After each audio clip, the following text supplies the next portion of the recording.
ಇದಕ್ಕೆ ಕಾರಣ ಕಾಂಗ್ರೆಸ್ ಸರ್ಕಾರ. ಈ ಥರ ಒಂದು ಅಧಿವೇಶನದ ನಡಿಬೇಕಾದಂಥ ಒಂದು ಸಂದರ್ಭದಲ್ಲಿ ರಾಜ್ಯಪಾಲರ ಭಾಷಣ ಅಂತ ಹೇಳಿದ್ರೆ ಅದಕ್ಕೆ ಆದಂಥ ಘನತೆ ಗೌರವ ಇದೆ. ನಮ್ಮೆಲ್ಲ MLAಗಳಿಗೆ MLCಗಳಿಗೆ ಈಗಾಗಲೇ ನಾಳೆ ಅಧಿವೇಶನದಲ್ಲ ಪಟ್ಟಿ ಬರಬೇಕಾಯಿತು, ಎಷ್ಟು ಗಂಟೆಗೆ ಏನು ಎಲ್ಲ ಅಂತ ಬರಬೇಕು. ಇದುವರೆಗೂ ಏನು ಬರಲಿಲ್ಲ. ಅಂದರೆ ಕಾಂಗ್ರೆಸ್ ಅವರು ಗವರ್ನರ್ ಆಫೀಸನ್ನು ದುರುಪಯೋಗ ಮಾಡ್ಕೊಂತ ಇದ್ದಾರೆ. ಅವರ ಬಾಯಲ್ಲಿ ರಾಜ್ಯ ಮತ್ತು ಕೇಂದ್ರ ಸರ್ಕಾರದ ಸೇತುವೆಯಾಗಿ ಗವರ್ನರ್ ಅವರು ಕೆಲಸ ಮಾಡಬೇಕು.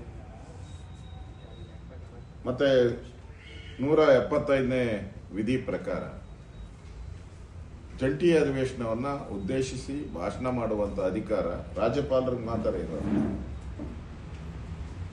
ಮತ್ತೆ ರಾಜ್ಯಪಾಲರು ಅಧಿವೇಶನ ಉದ್ದೇಶಿ ಮಾತಾಡುವಂಥದ್ದು ಅವರ ಹಕ್ಕದು. ಸಂವಿಧಾನದ 176 ಅಡಿಯಲ್ಲಿ ಕ್ಯಾಬಿನೆಟ್ ಸರ್ಕಾರ ಸಿದ್ಧಪಡಿಸಿದಂತ ಅವರ ಭಾಷಣವನ್ನ ಹೀಗೆ ಓದಬೇಕು ಅಂತ ಎಲ್ಲೂ ಇಲ್ಲ.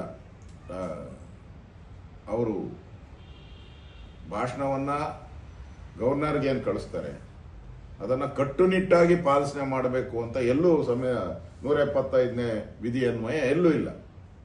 ಈಗ ಕೆಲವು ಸ್ವೀಕಾರಕ್ಕೆ ಅರ್ಹ ಇಲ್ಲದಂಥ ಪದಗಳು, ಯಾವುದೋ ವೈಯಕ್ತಿಕ ನಿಂದನೆ ಮಾಡುವಂಥದ್ದು, ಕೇಂದ್ರ ಸರ್ಕಾರ ಇರ್ಬೋದು, ಕೇಂದ್ರದ ಮಂತ್ರಿಗಳಿರ್ಬೋದು, ಪ್ರಧಾನ ಮಂತ್ರಿಗಳಿರ್ಬೋದು, ರಾಷ್ಟ್ರಪತಿ ಇರ್ಬೋದು, ಅವ್ರ ಬಗ್ಗೆ ಕೀಳು ಭಾಷೆಯನ್ನು ಉಪಯೋಗ ಮಾಡೋಕ್ಕೆ ಅವಕಾಶನೇ ಇಲ್ಲ.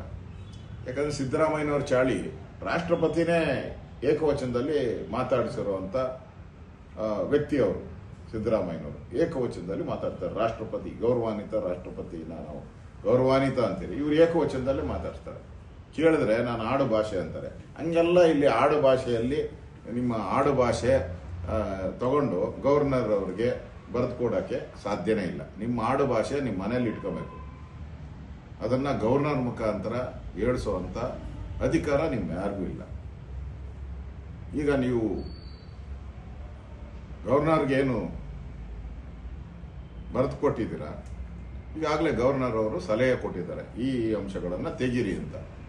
ನಿಮಗೆ ಸುಲಲಿತವಾಗಿ ನಡಿಬೇಕು ಅಂತ ಹೇಳಿದ್ರೆ ಅದನ್ನು ತೆಗೆದುಕೊಡಿ. ಅದರಿಂದ ಏನು ನೀವು ಕೇಂದ್ರ ಸರ್ಕಾರನ ಪ್ರಧಾನಮಂತ್ರಿನ ಟೀಕೆ ಮಾಡಿಬಿಟ್ರೆ ನಿಮ್ಗೇನು ಬರ್ತದೆ? ನಿಮ್ ಸೋನಿಯಾ ಗಾಂಧಿ ಮೆಚ್ಚುಗೆ ಮಾಡ್ಬೋದು, ರಾಹುಲ್ ಗಾಂಧಿ ಮೆಚ್ಚುಗೆ ಮಾಡ್ಬೋದು. ಅದನ್ನು ಮಾಡಿ ನೀವು ಸಂತೆಗೆ ಹೋಗಿ ಯಾವುದಾದ್ರೂ ಒಂದು ನಡೀತದೆ, ನೆಲಮಂಗಲದಲ್ಲೋ ಎಲ್ಲೋ ಒಂದು ಕಡೆ ಮೈಸೂರಲ್ಲೋ ಸಂತೆ ನಡೀತದೆ, ಅಲ್ಲೋಗಿ ನಿಂತ್ಕೊಂಡು ಭಾಷಣ ಮಾಡಿ ಸಂತೆಯಲ್ಲಿ. ನಿಮ್ಮನ್ನು ಯಾರು ಕೇಳ್ತಾರೆ? ಅದನ್ನ ಗವರ್ನರ್ ಬಾಯಲ್ಲಿ ನಿಮ್ಮ ಸಂತೆ ಭಾಷಣವನ್ನ ಗವರ್ನರ್ ಬಾಯಲ್ಲಿ ಓದಿಸುವಂತ ಪ್ರಯತ್ನವನ್ನ ನೀವು ಮಾಡಬೇಡಿ. ಇವಾಗ ಅಧಿವೇಶನನೂ ಕರಿತಾ ಇದ್ದೀರಾ ಈ ಒಂದು ವಿಚಾರಕ್ಕೆ, ಜಿ ವಿಚಾರಕ್ಕೆ. ಅವಶ್ಯಕತೆ ಏನಿತ್ತು? ಅಲ್ಲಿ ನೀವು ರೆಸೊಲ್ಯೂಷನ್ ನಿರ್ಣಯ ಮಂಡನೆ ಮಾಡ್ತೀನಿ ಅಂತ ಮಾಧ್ಯಮದಲ್ಲಿ ಹೇಳಿದ್ದೀರಾ ನೀವು ಈಗಾಗಲೇ. ನಾವಂತೂ ವಿರೋಧ ಮಾಡ್ತೀರಿ, ನಾವು ಮತ್ತು JDS ಅವರು ವಿರೋಧ ಮಾಡ್ತೀರಿ.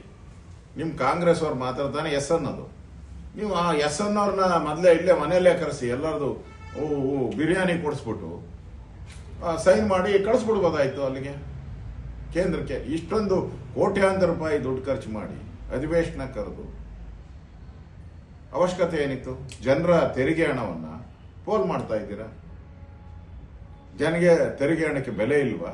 ಅದರಿಂದ ಗವರ್ನರ್ಗೆ ಆ ವಿವೇಚನಾ ಅಧಿಕಾರ ಇದೆ. ಅವರು ಕೇಂದ್ರ ಮತ್ತು ರಾಜ್ಯ ಸರ್ಕಾರದ ಮಧ್ಯೆ ಸೇತುವೆಯಾಗಿ ಕೆಲಸ ಮಾಡಬೇಕಾಗಿದೆ. ಆ ಜವಾಬ್ದಾರಿಯನ್ನ ಅವರು ನಿರ್ವಹಿಸ್ತಾ ಇದ್ದಾರೆ. ಈ ಸರ್ಕಾರಕ್ಕೆ ಮಾನ ಮರ್ಯಾದೆ ಏನಾನ ಇದ್ದರೆ ಗೌರವಯುತವಾಗಿ ರಾಜ್ಯಪಾಲರ ಹುದ್ದೆಗೆ ಗೌರವ ಕೊಡಿ. ಹಿಂದೆ ನಮ್ಮ ಸರ್ಕಾರನೂ ಇತ್ತು. ನಾವು ಒಂದಿನೂ ನಾವು ಕೂಡ ಕಾವೇರಿ ವಿಚಾರದಲ್ಲಿ ನಮಗೆ ಅನ್ಯಾಯ ಮಾಡಿದ್ರು ಕೇಂದ್ರ ಸರ್ಕಾರ. ನಾವೇನಾನ ನಿಮಗೆ ಕೆಟ್ಟ ಭಾಷೆಯಲ್ಲಿ ಉಪಯೋಗ ಮಾಡಿದ್ದೀರಾ? ಫ್ಲಡ್ ಆಯ್ತು, ಇಡೀ ಉತ್ತರ ಕರ್ನಾಟಕ ಮುಳುಗೋಯ್ತು, 50,000 ಕೋಟಿ ಬೇಕಾಗಿತ್ತು. ಆ ಸಂದರ್ಭದಲ್ಲಿ ನಾವು ಮನಮೋಹನ್ ಸಿಂಗ್ ಅವ್ರ ಹತ್ರ ಹೋಗಿ ರಿಕ್ವೆಸ್ಟ್ ಮಾಡಿದ್ರಿ, ಹಣ ಬಿಡುಗಡೆ ಮಾಡಲಿಲ್ಲ. ಹಂಗಂದ್ಬಿಟ್ಟು ನಾವು ರಾಜ್ಯಪಾಲರ ಭಾಷಣದಲ್ಲಿ ನಾವು ಕೇಳಿದ್ರೆ ಹಿಂಗೆ ನಿಮ್ಮ ರಾಜ್ಯಪಾಲರು ಹೆಂಗೆ ನೋಡ್ಕೊಂಡ್ರು?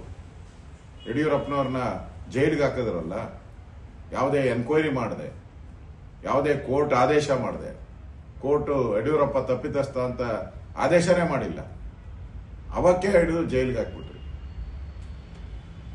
ನೀವು ಹೇಗೆ ನಿಮ್ಮ ಕಾಂಗ್ರೆಸ್ ಗವರ್ನರ್ಗಳು ಹೇಗೆ ನಡ್ಕೊಂಡಿದ್ದಾರೆ ಅಂತ ರಾಜ್ಯದ ಜನತೆಗೆ ಗೊತ್ತಿದೆ.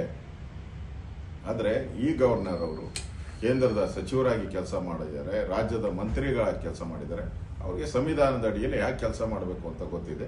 ನೀವು ಹೀಗೇ ಓದಬೇಕು, ಹೀಗೇ ಮಾಡಬೇಕು ಅಂತೇಳಿ ಅಂಬೇಡ್ಕರ್ ಸಂವಿಧಾನದಲ್ಲಿ ಕಟ್ಟುನಿಟ್ಟಾಗಿ ನೀವು ಇದನ್ನೇ ಓದಬೇಕು ಅಂತ ಎಲ್ಲೂ ಬರೆದಿಲ್ಲ. ಅದನ್ನ ಅರ್ಥ ಮಾಡ್ಕೊಳ್ಳಿ.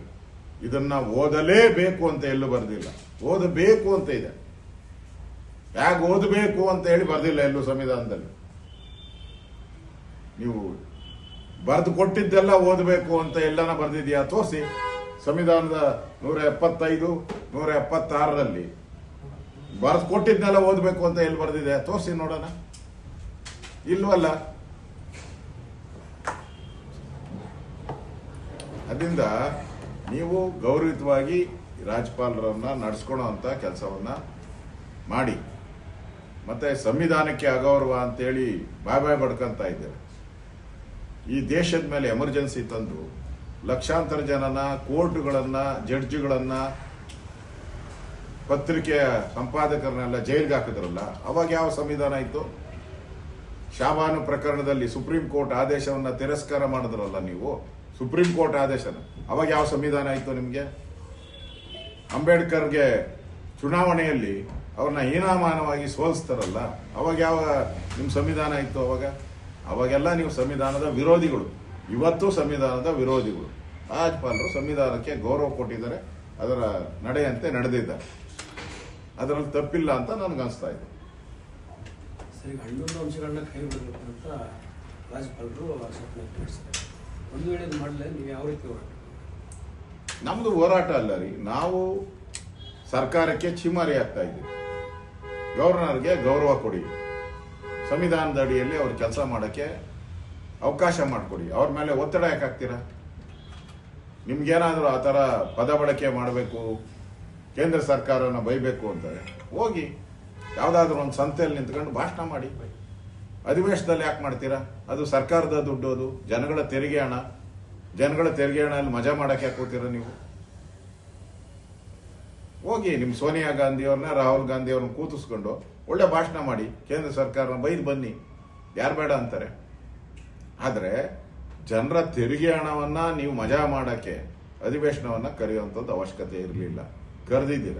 ಆದರೆ ಗೌರವಯುತವಾಗಿ ರಾಜ್ಯಪಾಲರಿಗೆ ಅವರ ವಿವೇಚನೆಯ ಅಧಿಕಾರವನ್ನ ಮುಖಾಂತರ ಅವ್ರು ಭಾಷಣ ಮಾಡಿ.